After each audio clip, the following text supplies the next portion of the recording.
Сегодня в Якутске начала свою работу научно-практическая конференция «Ракетно-космическая деятельность. Влияние на окружающую среду и человека». Весь день представители и специалисты федеральных и республиканских научных учреждений, руководители и специалисты Федерального космического агентства, министерств и ведомств Якутии обсуждали многие аспекты ракетно-космической деятельности. Профессор Московского авиационного института Василий Семенов объяснил, что в ракетах, полеты которых планируются над территорией республики, используется топливная пара, керосин и кислород. В качестве окислителя выступает кислород и ничего более. Фтор ввиду сильной токсичности не используется.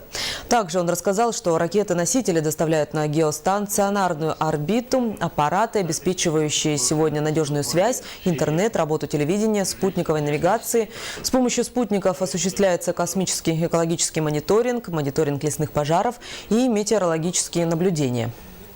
Даны ответы на основные вопросы, которые волнуют жителей.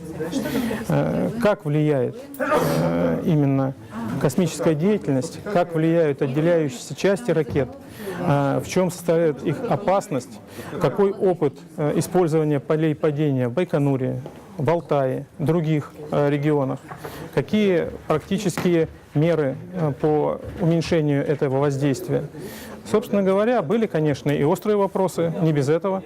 Но, надеюсь, дальнейший разговор, диалог продолжится. Мы к этому всегда открыты.